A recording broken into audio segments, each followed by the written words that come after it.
हम सब लोग जो है सभी बिहार के लोगों से अपील करते हैं, अच्छा चिकित्सा हो, पढ़ाई दवाई कमाई की जो बात करे उसको जो है मतदान करे, यही हम सब लोगों से अपील करना चाहते हैं। हम लोग जीतेंगे, सब लोग जीतेंगे, बिहार जीतेगा। 14 को नई सरकार मिलने वाली है। देखिए, ये लोकतंत्र का महापर्व है और लोकतंत्र को मजबूत करना, लोकतंत्र को स्थापित करना, लोकतंत्र की जड़ों को और मजबूत करना, ये उसके लिए का महापर्व है और हम सबको मतदान करना चाहिए।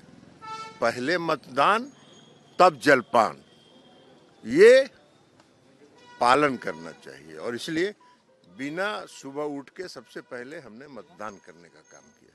कहीं कोई दिक्कत नहीं है, पूरी मजबूती के साथ फिर से बिहार में नीतीश कुमार के नेतृत्व में एनडीए की सरकार बनेगी। आ रही है हर बिहारी साफ शब्दों में यहाँ अब शांति चाहता है, विकास चाहता है, आने वाले बच्चों का बेहतर भविष्य चाहता है।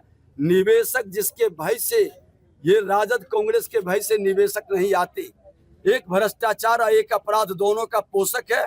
ऐसे मानसिकता से बिहार मुक्त हो जाएगा इस बार। लोकतंत्र के महापर्व पर मैं अपने को भाग्यशाली मानता हूं कि बूथ नंबर 73 पर पहले से ही मैं पहला वोट डालता रहा हूं और इस पर्व में सब स्वच्छ भाव से बिहार की उन्नति के लिए, प्रगति के लिए, विकास के लिए, लोकतंत्र को मजबूत करने के लिए मैं हर एक मतदाता से अपील करता हूं कि इस बार निश्चित रूप से मतदान करें, लोकतंत्र की रक्षा करें। मैंने उत्साह से वोट दिया, बिहार की जनता उत्साह से वोट दे रही है। बिहार इस बार ऐतिहासिक रिजल्ट देगा, मेरे शब्दों को ध्यान रखिए। बाकी बात हम लोग 14 को करेंगे। इस बार बिहार की जनता बहुत प्रामाणिक रूप से नीतीश कुमार जी, एनडीए और नरेंद्र मोदी जी के साथ है और इस बार के रिजल्ट ऐतिहासिक चौंकाने वाले होंगे। अरे वोट दे दिए सभी, पूरे बिहार के सभी लोगों को अपना अपना वोट देना चाहिए और एक एक वोट का महत्व है और इस लोकतंत्र में बेटा मेरा दोनों बेटा जीते। तो माता पिता का आशीर्वाद अलग जगह है और जनता मालिकों का आशीर्वाद अपने आप जगह। माता पिता का आशीर्वाद हम लोगों को एक करंट दिखाई पड़ रहा था, खास करके जब मुख्यमंत्री जी के साथ 2 दिन हम लोग रोड पे निकले हैं और रोड पे जो लोग उनसे मिल रहे थे, मुख्यमंत्री जी से जैसा रिस्पॉन्ड कर रहे थे, तो मुझे बिल्कुल लगता है कि लोग एनडीए के पक्ष में पूरी तरह से एक तरफा मतदान बिल्कुल है ना। महिलाओं के लिए कोई एक दिन का काम नहीं है।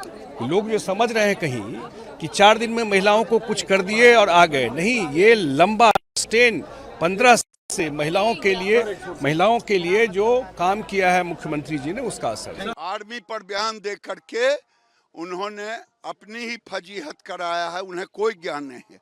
वो कलावती के घर में जाकर के गरीबी सीखते हैं, वो मछुआरों की तकलीफ को पानी में लंगूर की तरह कूद करके सीखते हैं।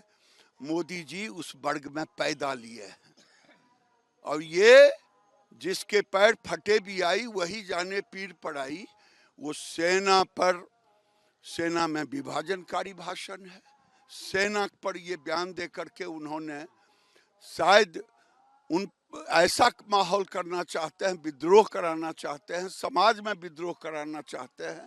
उनका दिमागी दिवालिया। लोकतंत्र में किसी भी नागरिक की सबसे पहली जिम्मेवारी ये है कि इस महापर्व में हिस्सा ले। हम बिहार के सभी मतदाताओं से अपील करते हैं कि पहले चरण का मतदान हो रहा है, पहले मतदान फिर कोई दूजा काम। और हम जो लोगों से बात कर रहे हैं उनके भीतर जो एक शांति है, दरअसल नाराजगी पल रही है सरकार के खिलाफ, और इस नाराजगी को बदलाव के रूप में वो परिणत करें और घर घर नौकरी के लिए मतदान करें, पलायन को रोकने के लिए मतदान करें। चुनाव आयोग को घेरा नहीं है, चुनाव आयोग से तथ्य के आधार पर कुछ सवाल पूछे हैं कि ब्राजीलियन मॉडल एक ही महिला का फोटो लगा करके उसके नाम से 22 वोट कैसे बन जाता है, और सिर्फ बन नहीं जाता है, वोटिंग हो भी जाती है। तो ये कार्यप्रणाली पे बहुत बड़ा सवाल है। अब आप बिहार की ही बात कर लीजिए कि SIR में जो है घुसपैठियों को बाहर किया जाएगा, ऐसा दावा कर रहे थे चुनाव आयोग के कुछ अधिकारी भी और गृह मंत्री भी। अभी चुनाव आयोग कह रहा है कि कोई भी बाहर का वोटर नहीं पाया गया है। तो ये कहीं ना कहीं हमारे लिए बहुत चिंता का विषय है कि भारत में चुनावी प्रक्रिया लोकतंत्र की बुनियाद है, आधार है सभी तरह के अधिकारों का, मताधिकार। इसकी सुरक्षा हो, यह सही तरीके से बने, कोई भी जो है व्यक्ति छूटे नहीं, किसी को भी अपने अधिकार से वंचित न रखा जाए, और उसकी जो पूरी की पूरी कार्य प्रणाली है उसके ऊपर सवाल को उठाया है और तथ्य के साथ, दावे के साथ यह प्रश्न पूछ रहे हैं। अच्छा, तो उनके पास कुछ गिनाने के लिए नहीं है ना। 20 साल में अगर वो काम किए होते तो अपना काम गिना रहे होते। उनके पास कुछ गिनाने के लिए नहीं है, इसीलिए गुमराह करने का काम करते हैं। अगर वो काम किए होते तो गुमराह करने की जरूरत नहीं पड़ती। हाँ, यही तो बिहार के लोगों को सोचना चाहिए कि गुजरात में जाकर के फैक्ट्री की बात करेंगे, हॉस्पिटल की बात करेंगे, और बिहार में आकर के कट्टा की बात करेंगे। तो बिहारियों के प्रति उनकी क्या मानसिकता है, यह इसी बात से पता चलती है कि विकास की बात बाकी प्रदेशों में और कट्टा की बात जो है बिहार में आकर के कर रहे हैं। बिहार के लोगों को इसका जवाब देना चाहिए, पहले चरण में भी और दूसरे चरण में। लोकतंत्र के महापर्व को उत्साह के साथ सब मनाएं। आज बिहार विधानसभा चुनाव 2025 के प्रथम चरण का चुनाव हो रहा है।